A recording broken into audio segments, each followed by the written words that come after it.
Hi everyone, welcome back to my next video. Well, I want to make a video today about the price of gas. Man, it has exploded, hasn't it? I'm running a diesel rig and I'm lucky if I can get under $5 a gallon. Here, it's April 5th, 2022, so it'll be varying depending on when you hear this. But man, in April of 2022, gas prices are outrageous. In fact, usually they go up over the summer, so chances are that as the conflict in Eastern Europe goes on, and the supply chain problems, and on and on and on. There's so many things going on in the world right now. Chances are it's going to get worse and not better. We can always hope, but chances are it'll get worse and not better. So we all need a solution because we live in our vehicles. Our vehicles aren't just transportation; they're homes. When your home is on wheels and you got to pay all that gas, man, it starts to add up really fast.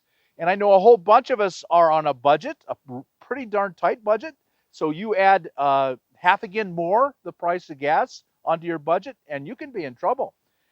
I have a bunch of ideas here on how you can save on the price of gas, in how much you're spending on the gas and how much the gas costs, and using and burning less gas. So I've got a bunch of ideas. I've been doing this a long time, and I think I've seen a lot of options, and I want to give them to you. And I want to tell you there's a silver lining in this. A lot of the things I'm going to tell you, I'm not telling you probably anything you don't know. My goal is to put them all together in one list so that you can see them and think, yeah, I just want to trip your mind and think, yeah, I can do that. And so I'm not going to tell you anything that's earth-shattering, but put all of them together. I actually believe you might spend less on gas than you are now or you were before if you just put all these things together. I actually believe your life will be better if you will do some of these things I'm going to tell you, because the price of gas has gone up. Isn't that a different way to look at this? I mean, you go on YouTube and it's the end of the world. It's the end of the world. Gas has gone up. Maybe not. Maybe it's a tremendous blessing in disguise. One way it could well be a blessing in disguise is when we're out camping, there'll be fewer people competing for campsites. They can't afford the gas, so they're staying at home in their sticks and bricks houses. Right off the bat, I can think of a way that your life will be better because gas prices have gone up. Now, this can be a controversial topic. I don't think it should be, but it will be. And let me tell you that if you write in with politics, your comment will be deleted. We're not going to have any politics in the comments at all. You write in with politics. It's his fault. I'm blaming him. It's them. I hate this. I hate him. F him. You're gone. That statement's gone. And if you repeatedly do it, you may be gone. I hate to do that to people, but that is just not allowed here. We're not going to tolerate that. Yes, it's censorship. It's my channel. I pay the money for it. It's my channel. I can control what's said on it. I have no apologies for that. No politics. Be good, kind, generous, wonderful, loving people. That's all I can say. If you're a kind, compassionate person, you are 100% welcome here. If you want to spew hate, you're not welcome here, and your comments are not going to be allowed. So just remember that. No politics, no hate, only compassion and helpfulness and kindness in the comments. Okay, well, let's just jump right in here because this is going to be a long video. First, let's talk about getting better miles per gallon in the rig you're in. Don't make any changes, just get better miles per gallon. The best thing you can do is go to Google and type in, how can I get better gas mileage? And they'll come up with pages and pages and pages of experts who know more than I do. But I'll go down the list of the common ones that they're going to tell you anyway, and they'll all be on this one video. Okay, slow down, driving speed, of course, if the faster you drive, we're in big rigs, there are bricks going down the road, but all of us are going to be better off. If you're driving 80, you're definitely going to be better off if you slow down to 65. I set my cruise at 65 on any vehicle I've owned in the last 5-10 years, and that seems to give me pretty good gas mileage, good compromise, but I might even slow down to 60. But that was the second one I said there, the cruise control. If you have a cruise control, use it. It's just so much comfortable, you'd want to. You'd have to think about, and all the things I'm going to tell you have to consider is putting in a cruise control, the cost of that, am I ever going to get my money back? And the answer, chances are you will if you're going to own the vehicle for years. always balance the cost of putting this in versus what they're going to save in the long run on miles per gallon. Reduce weight. Now, we don't want to hear that, but being minimalists, our lives are going to be better if we get stuff out of our rig. So again, this is kind of a bitter medicine.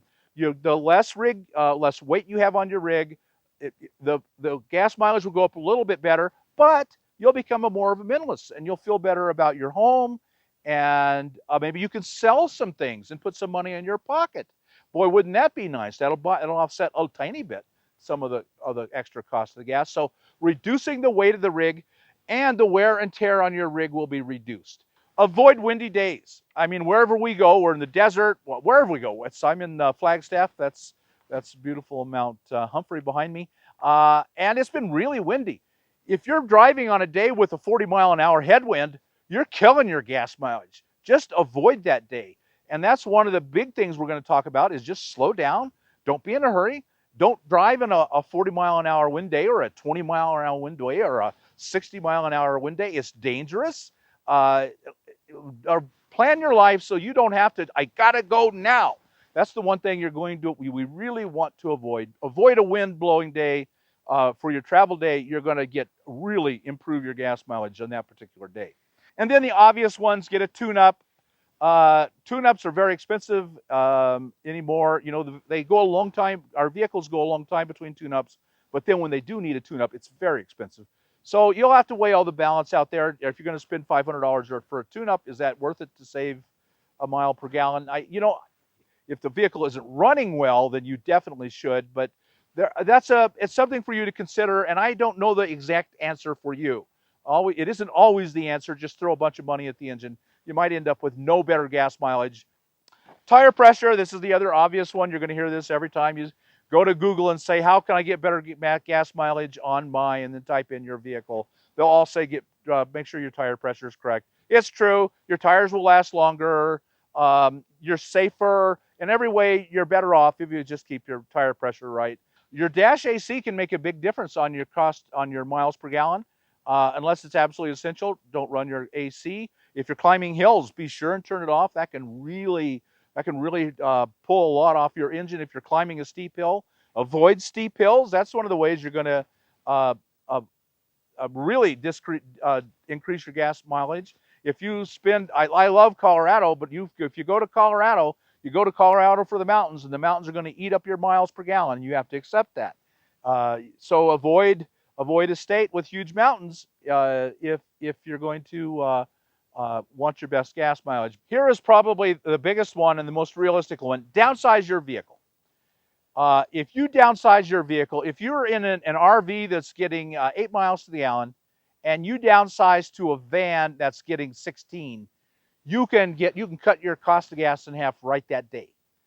And then after that, think about getting getting some kind of second daily driver. Now, by that, you might be thinking of buying a car that you tow.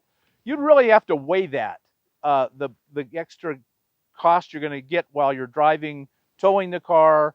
So I have a friend who gets 5 miles to the gallon in his RV. He pulls a rig that gets 25 miles to the gallon. That balances out really well. Maybe you don't have the money to buy a car. The car is going to be $3,000. Getting it set up to tow is going to be another grand. Maybe you don't have $3-4 to spend. And more realistically, a good used car that you'd want to have, an economy car, is more like $3,000, $4,000, $5,000 and $1,000 to get it set up to tow. Maybe you just can't afford that. Here's some other ideas. A scooter, a 50cc scooter. You don't need most states, you have to check your state, wherever you're domiciled, don't require a separate license for a 50cc scooter. They sometimes don't require a helmet. You should wear a helmet anyway, but sometimes you don't require it. They don't require, you'd still have to have insurance on it, but on a 50cc scooter, insurance would just be nothing. Well, there you go. They're getting 100 miles to the gallon in a scooter. You can get a bicycle if that's not going to work for you. A lot of us buy bikes and then never ride them, and I think that's most likely what will happen. Now, the next is to pay less for gas, and you already know how to do this. The Gas Buddy app, the Gas Guru app. There are other ones. Actually, now there are quite a few people that set up direct payment cards. You give them your checking account, and they take it directly out of your checking account. I know Maverick convenience stores were doing that. So all the Maverick cards would stores, which there are quite a few, you set up this account with them. They take the money directly out of your account, so they know they're getting the money, and they're not paying credit card fees or debit card fees, and they give you the discount because of that. Now, here's the biggest thing. All the others were just kind of, this is the biggie. This is how you can really realize, I mean, airing up your tires, you're probably not going to make any difference. You're probably not going to really make any difference even spending $500 to get a tune-up, unless your car's in really bad shape. Here's the thing, you can drastically reduce your spending on gas. So this is the important one. I saved the best for last. Plan your travels. Planning your travels. You don't just, anymore at $5 a gallon, you can't just say, oh, I feel like going into town today. I'm going to drive in 20 miles into town and 20 miles back. Just understand that it's bitter medicine, but those days are over. You have to plan your travels and then travel your plan. And so the most important thing you can do of all is say, I'm going to stay in one camp for a week. Now, these numbers, I'm throwing numbers out. Hopefully one of these will work for you. If not, figure out what will work for you. I don't know you. But the most important thing you can do is say, I'm going to camp for a week. I'm going to drive 25 miles, and I'm going to do that from now on. And at the end of the month, you'll have driven roughly 100, 150 miles, because it's never going to be exactly 25 miles. But you see the point. Or, even better, if your feet aren't all that itchy, set in one place for 2 weeks and move 25 miles a week. Or 25, it's not going to be exactly 25. Maybe it'll be 35, 45. However, to the next campsite you want to be at. And you're legal. And one of the things you're doing is you're maintaining your legality, because you've got to always be legal. One thing, do not go out and break the law. And we want to be nomads, right? We want to move. So stay in one place for 2 weeks, drive 50 miles, and stay there 2 weeks and drive 50 miles. You're talking a couple hundred miles a month, and you might actually end up spending, if you enforce that and you plan all your trips. You don't just run into town every time you got a desire for for new candy, but you buy what you need and you go out and you set. Then you can really reduce your gas expenses tremendously. One of the things I recommend is that you explore a state, and I've done this at great length. So choose a state and just stay in that state for the whole summer. I spent a summer in Wyoming. I spent many summers, because of my mom, in Oregon. And Oregon doesn't have any sales tax. So while the price of gas is going up, you're also, that no sales tax is really offsetting that a lot. So a summer in Oregon would right now be a really good idea. It's a bit bitter medicine, but your vehicle will last a lot longer because you're not racking up those miles. You're avoiding breakdowns. You're avoiding repairs on that vehicle because you're not racking up all these miles. It's bitter medicine. It's a little bit bitter, but you get to know that state really well. How many times do we just drive through a state and never know anything about it? One of the things to do is to find out which is the cheapest state, and they vary tremendously. There could be $1 difference in the average of gas one state to the next. And it's easy to find out. Go to AAA.com, and they have a gas finder. You can just find it. There'll be a menu that it lists every state and the average. AAA is really good about this. They keep it up really well. And so AAA.com, and you can find out the cheapest state to be in. Next, we want to think about planning your route. So a lot of us like to take the back roads, right? Because they're interesting. However, here's my experience with most back roads is you get up to speed, you drive 20 miles, you run into a little town, you slow down to 25 miles an hour. You get through the town finally, and then you get back up to 60, and then you drive 10 more miles and you run into another little town.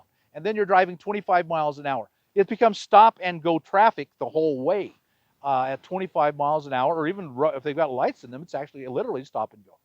That can really eat up your gas. I find that so annoying. I would rather most of the time drive the freeway. Even if you have to compare it, you got to balance it all out. The pleasure of the smaller roads versus the extra miles per gallon. But getting on a freeway, set it at 60, might get you where you're going, and you might burn less gas doing it. And the gas will be cheaper on the way. A lot of these little towns, our gas is very expensive because it's got to be hauled in all this distance. Now, here's one of the most important things that we can all do. We can build community, and travel in a group, and carpool. So if you are traveling in a group and you're going to set for 2 weeks as near as you can to a town, and you all on a whim want to go into town and just go out to eat. Well, if you pile into one car and you all pay towards the gas on that trip, if you're carpooling, the cost of gas will actually decrease. Now, I'm going to come to two thoughts that may or may not work for you. We're all different. Number one, if you have it in your budget, buy a piece of land. How great would it be to own a piece of land that you can just sit on during the season it's appropriate? So I have 2 acres up just south of the Grand Canyon. I bought, well, I don't even know when I bought it, 8 or 10 years ago. I paid $2,500 for these 2 acres, and I think it's probably worth 7 or 8 grand now. But that's the point, is you could buy a couple acres for 7 or 8 grand. I was just up there, and I have a video coming out. I'll get it out as soon as I can, following up this one, so you can see why I bought land and the land I bought. If I want to go set on it and spend the next 4 months on it, I can easily do that.